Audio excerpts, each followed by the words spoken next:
오늘 우리에게 주신 하나님의 말씀은 사도행전 1장 1절에서 11절까지의 말씀입니다. 사도행전 1장 1절에서 11절까지 말씀입니다. 제가 읽겠습니다. 데오빌로여, 내가 먼저 쓴 글에는 무릇 예수께서 행하시며 가르치시기를 시작하심부터 그가 택하신 사도들에게 성령으로 명하시고 승천하신 날까지의 일을 기록하였노라. 그가 고난받으신 후에 또한 그들에게 확실한 많은 증거로 친히 살아계심을 나타내사 40일 동안 그들에게 보이시며 하나님 나라의 일을 말씀하시니라. 사도와 함께 모이사 그들에게 분부하여 이르시되 예루살렘을 떠나지 말고 내게서 들은 바 아버지께서 약속하신 것을 기다리라. 요한은 물로 세례를 베풀었으나 너희는 몇 날이 못되어 성령으로 세례를 받으리라 하셨느니라. 그들이 모였을 때에 예수께 여쭈어 이르되 주께서 이스라엘 나라를 회복하심이 이때니까 하니 이르시되 때와 시기는 아버지께서 자기의 권한에 두셨으니 너희가 알 바 아니요 오직 성령이 너희에게 임하시면 너희가 권능을 받고 예루살렘과 온 유대와 사마리아와 땅끝까지 이르러 내 증인이 되리라 하시니라. 이 말씀을 마치시고 그들이 보는데 올려져 가시니 구름이 그를 가리어 보이지 않게 하더라.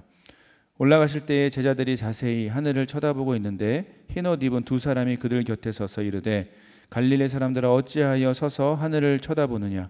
너희 가운데서 하늘로 올려지신 이 예수는 하늘로 가심을 본 그대로 오시리라 하였느니라. 아멘. 이제 얼마 안 있으면 한국에서는 대통령 선거가 있습니다. 어느 나라든지 대통령 혹은 총리를 뽑는 것은 가장 중요한 일들 가운데 하나일 것입니다.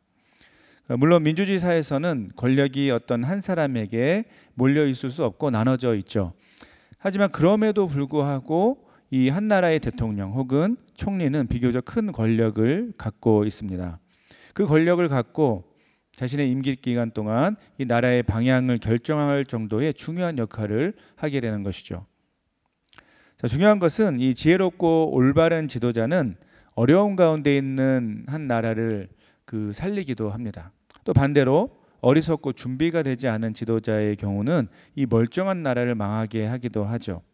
이렇게 지도자의 역할이 중요한 것에 대해서는 특별히 설명할 필요가 없을 것입니다. 이런 이유에서 한 나라의 지도자는 그 존재 자체가 항상 중요한 상징적인 의미를 갖고 있습니다. 역할이 중요한 부분도 있죠. 하지만 그와 더불어서 그 나라 전체를 대표하는 상징성을 갖고 있다라는 뜻입니다. 그래서 한 나라의 지도자가 움직이는 행사가 있으면, 참여하는 행사가 있으면 벌써 한두 달 전, 심하면 1년 전부터 준비하는 사람들이 있죠. 바로 대통령 혹은 총리의 경호팀입니다. 미국의 경우는 에어포스 원이라고 하는 이 대통령 전용 비행기는 핵 공격까지 막을 수 있다고 하니까요. 이런 어떤 특별히 한 나라의 지도자를 보호하려는 그 나라마다 큰 노력이 엿보이기도 합니다. 이와 같이 특별하게 한 나라의 지도자를 보호하는 이유는 바로 그가 갖고 있는 상징성이 크기 때문이라고 할 수 있습니다. 이런 원리는 모든 종류의 그룹에 적용됩니다. 나라는 말할 것도 없고 심지어 소셜 클럽에 이르기까지 이 리더의 존재와 역할은 매우 중요하죠. 리더의 존재와 역할이 없으면 어떤 그룹인지 쉽게 무너질 수 있습니다. 심지어 테러 집단의 경우까지도 이런 원리가 적용되는 것 같습니다. 얼마 전에 좀 이렇게 비교적 최근이죠. 이 전 세계적으로 알려진 테러 집단이 이 미국의 지도자 암살 작전이 성공하고 쉽게 힘을 잃었던 예가 몇 년 전에 있었던 것으로 알고 있습니다. 자, 그런데 이렇게 이런 자연스러운 상식을 머릿속에 갖고 그것을 떠올리고 그리고 나서 오늘 본문을 읽어보면 우리는 본문에서 뭔가 매우 이상하고 황당한 점을 발견하게 됩니다. 그냥 읽으면 그러려니 하고 넘어갈 수 있고 이제까지 우리는 계속 그렇게 그러려니 하고 이 본문을 받아들여 왔던 것 같습니다.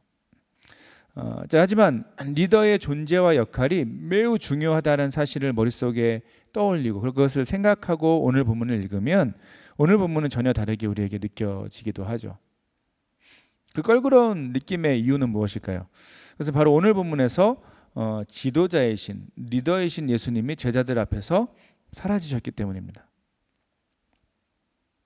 좀 더 자세히 살펴보겠습니다. 오늘 우리가 읽은 본문은 사도행전을 시작하는 서론에 해당하는 부분입니다.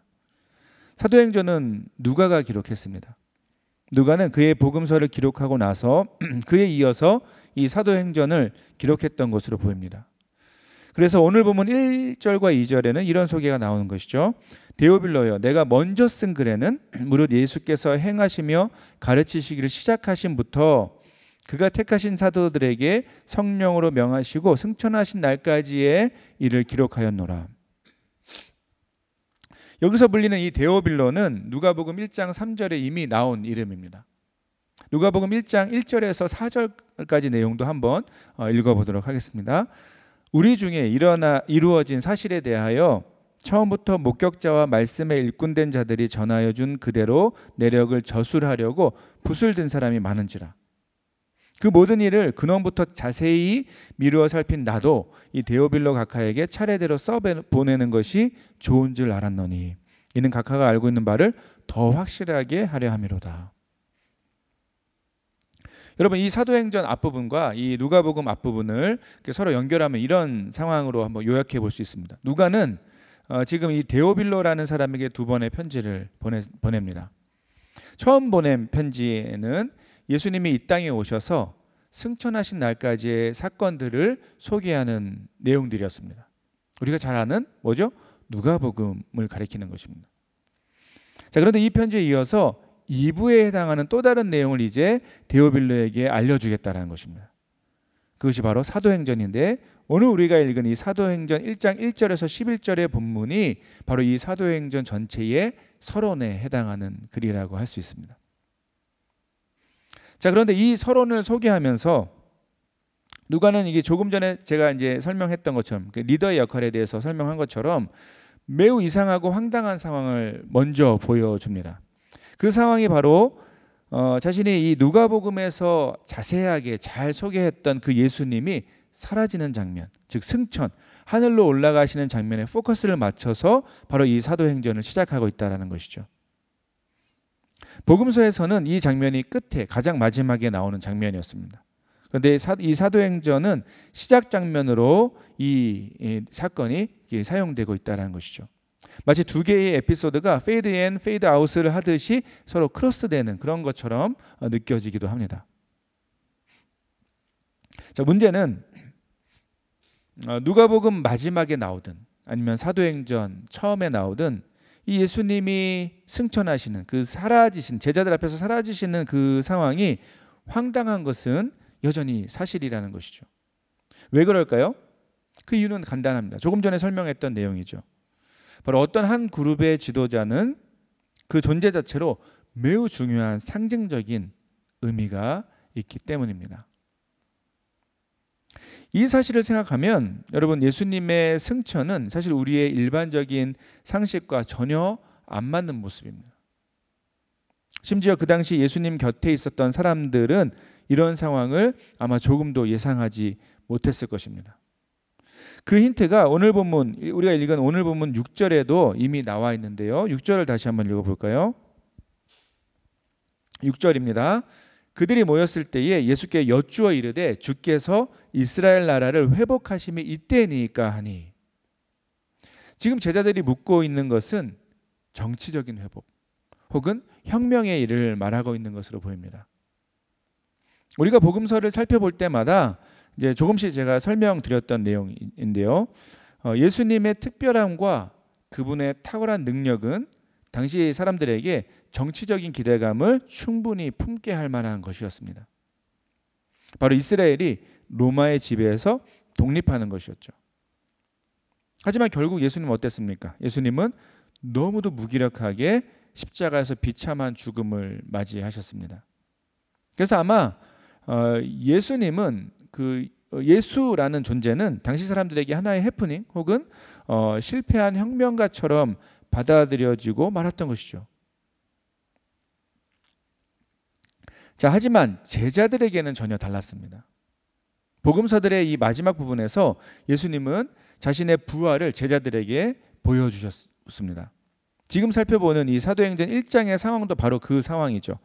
지금 예수님 주변에 모여있던 제자들은 십자가에서 죽으셨다가 다시 부활하신 살아계신 예수님을 만나고 있었던 것입니다. 원래부터 대단한 능력을 갖고 계신 예수님을 실제로 눈으로 봤던 제자들이었습니다. 그렇다면 죽음을 이기고 부활하신 그 예수님을 만난 제자들은 얼마나 더 큰 기대감이 있었겠습니까?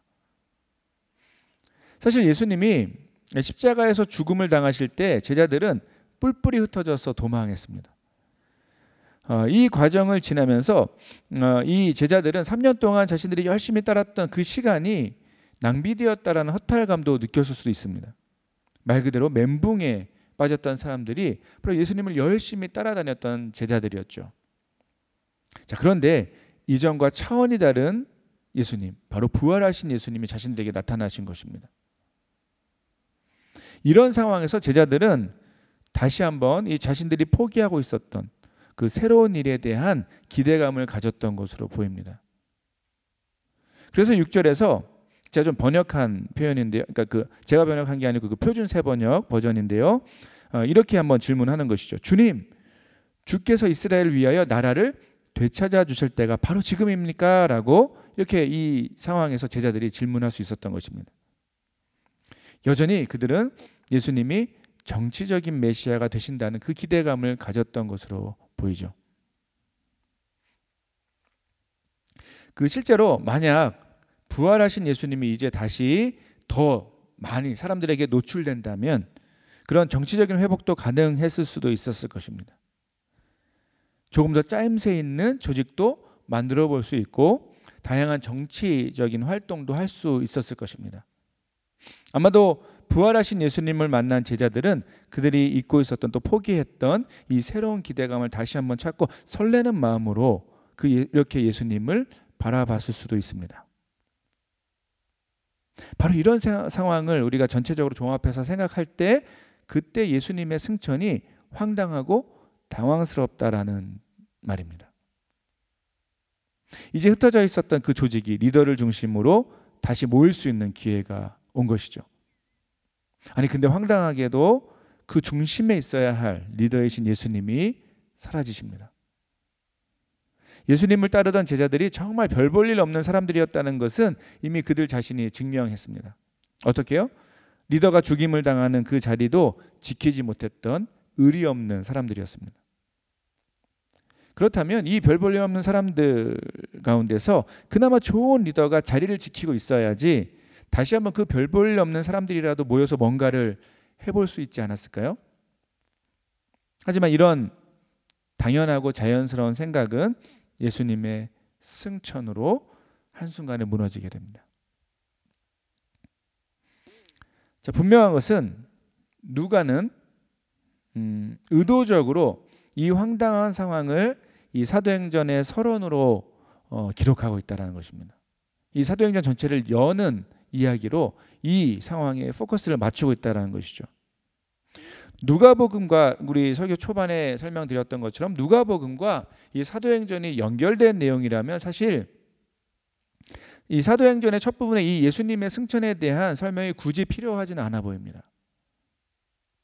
예수님의 승천은 이미 누가복음 가장 마지막 부분을 장식하고 있기 때문이죠.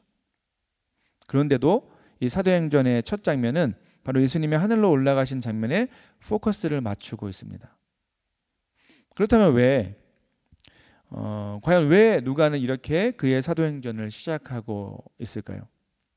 별 볼 일 없는 예수님의 그 제자들을 두고 예수님이 떠나시는 장면에 왜 특별히 초점을 맞추면서 이 사도행전을 시작하고 있을까요? 여러분 이 질문에 대한 힌트는 오늘 본문에 기록된 이 예수님의 말씀, 예수님의 목소리에서 찾을 수 있습니다. 오늘 본문에는 실제로 예수님의 목소리가 2번 나옵니다.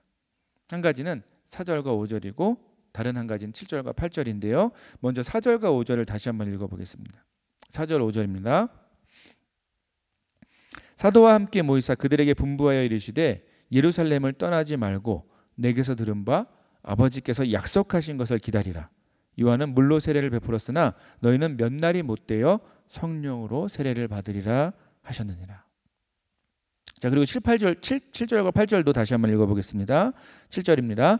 이르시되 때와 시기는 아버지께서 자기의 권한에 두셨으니 너희가 알 바 아니요 오직 성령이 너희에게 임하시면 너희가 권능을 받고 예루살렘과 온 유대와 사마리아와 땅끝까지 이르러 내 증인이 되리라 하시니라. 여러분, 이 두 가지 예수님의 말씀, 예수님의 목소리에는 반복적으로 하나의 약속이 나옵니다. 뭡니까? 바로 성령에 대한 약속입니다. 4절과 5절에서 예수님은 제자들이 성령으로 세례를 받을 것이라고 약속하십니다.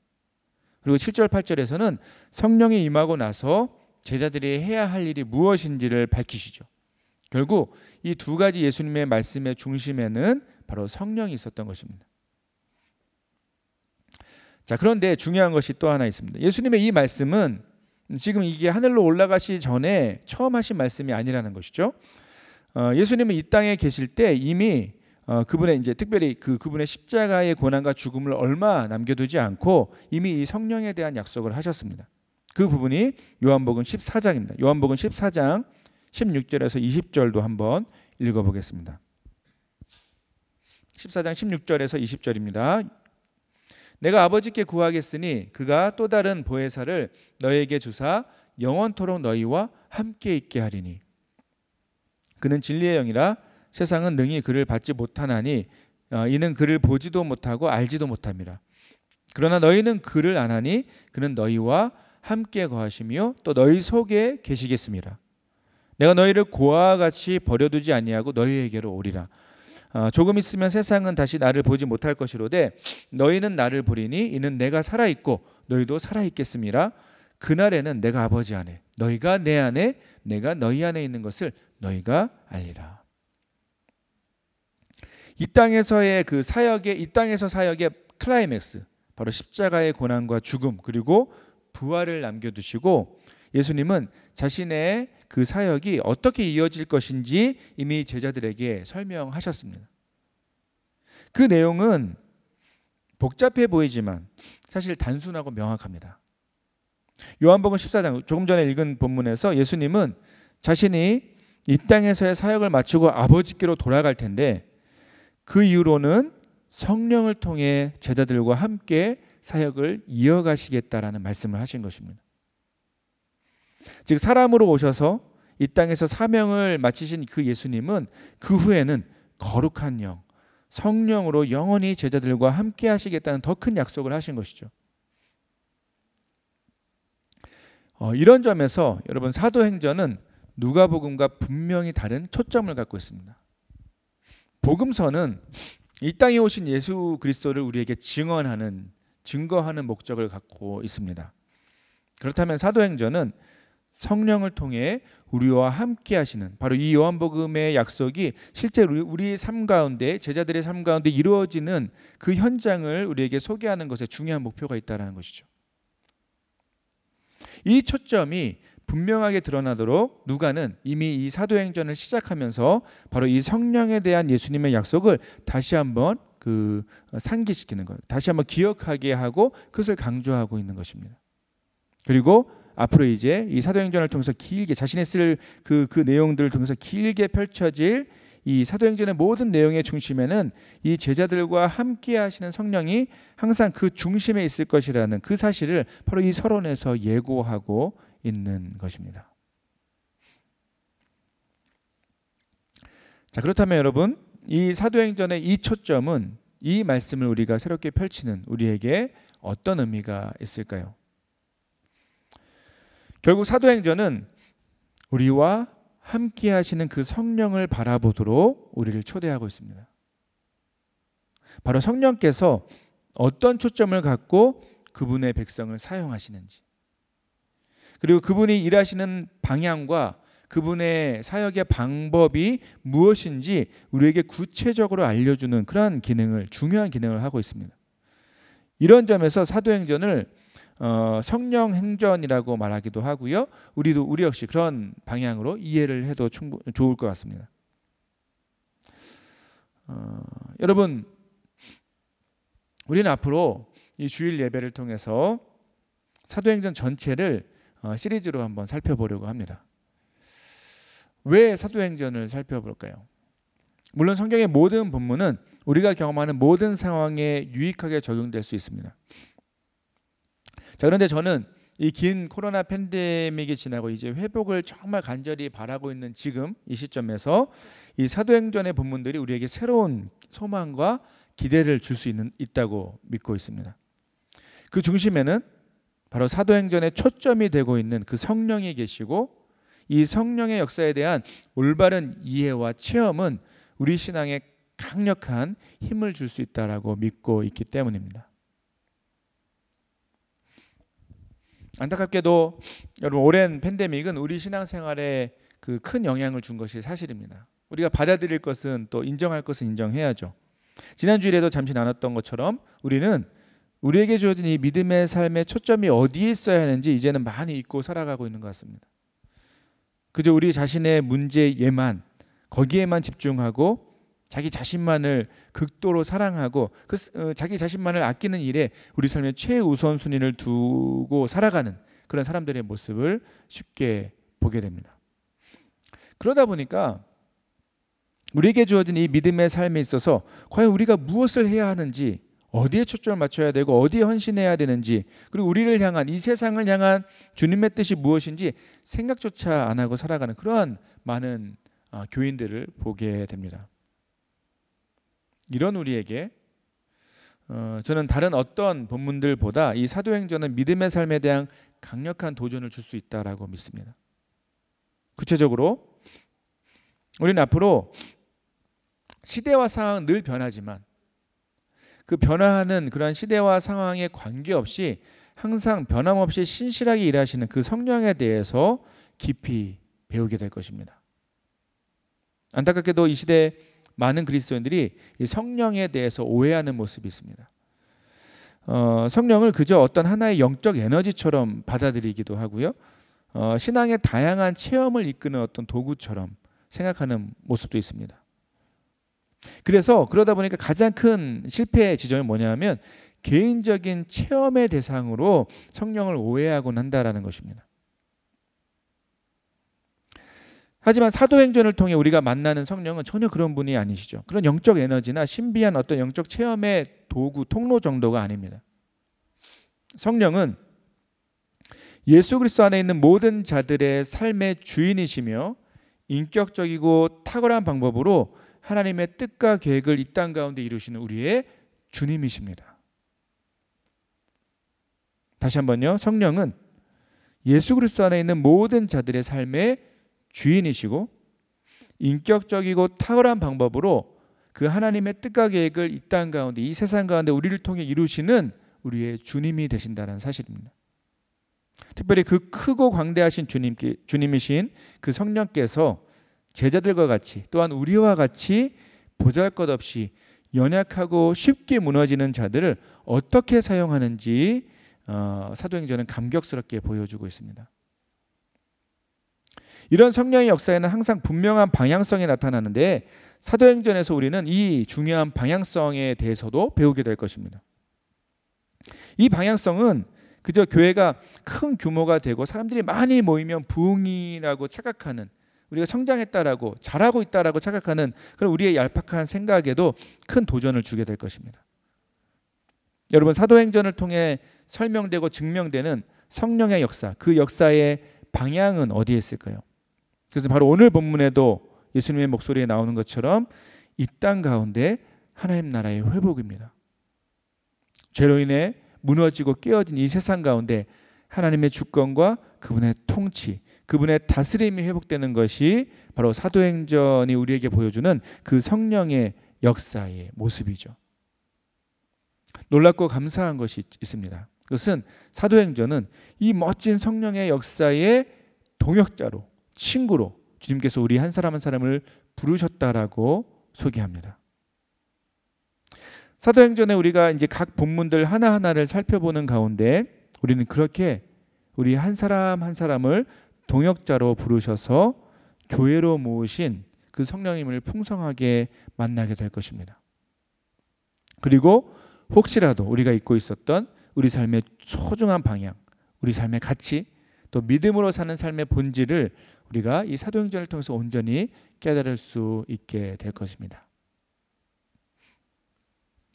사랑하는 여러분, 오랜 팬데믹을 지난 여러분에게 과연 신앙은 무엇이고 또 믿음의 삶은 무엇입니까?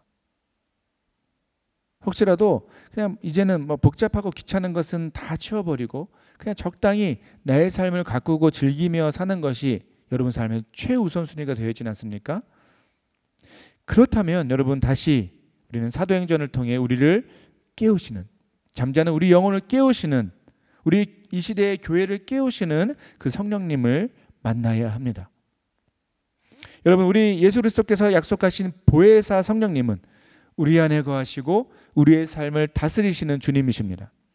그 주님을 더 깊이 알아가고 그분의 뜻에 기쁨으로 순종하며 그분이 약속하는 그 풍성한 믿음의 삶을 누리는 우리가 되어야 합니다. 혹시라도 무너진 삶의 모습이 있었다면 다시 한번 우리를 깨우시는 그 성령님의 음성에 귀를 기울이시기를 부탁드립니다. 삶의 방향을 잃어버린 채 의미 없이 그냥 삶을 지내고 있다면, 보내고 있다라면 우리 삶의 방향을 온전케 하시는 그 성령님의 인도하심을 받는 저와 여러분 우리 모두가 되기를 소원합니다. 사도행전을 통해 우리에게 다가오시는 성령께서 우리의 작은 이 믿음의 반응에 놀라운 은혜로 함께 하시고 우리의 영혼 또 이 시대의 교회를 회복하실 줄로 믿습니다. 말씀을 맺겠습니다. 사랑하는 여러분, 사도행전은 우리와 함께 하시고 우리와 또한 함께 일하길 원하시는 그 성령님의 아름답고 거룩한 초대입니다. 부족하고 연약한 우리와 함께 하시겠다는 놀라운 은혜의 부르심이죠. 이 사실을 기억하고 다시 한번 우리 믿음의 눈과 귀를 말씀을 통해 성령님께 맞추는 저와 여러분이 되길 간절히 소원합니다. 그렇게 믿음으로 나아갈 때 우리 좋으신 성령님께서 우리의 영혼, 우리 이 시대의 교회를 더욱 온전히 회복하실 줄로 믿습니다. 함께 기도하고 설교를 마치도록 하겠습니다. 은혜로우신 하나님 감사드립니다. 다시 한번 주의 거룩한 말씀 가운데 우리 한 사람 한 사람, 우리 청년 1, 2부를 불러 모아주시고 이 말씀을 통해서 주님께서 원하시는 삶의 방향을 깨닫게 하심을 감사드립니다. 이 많은 것이 무너지고 해이해진 이 세대 가운데 다시 한번 이 사도행전을 통해서 살아계신 성령님을 만나는 우리가 되길 간절히 소원합니다. 성령님께서 원하시는 삶의 방향 또 사역의 방향을 깨닫고 그의 기쁨으로 순종하며 나아가는 우리 모두가 되게 하여 주시옵소서. 감사드리며 거룩하신 예수 그리스도의 이름으로 기도드립니다. 아멘.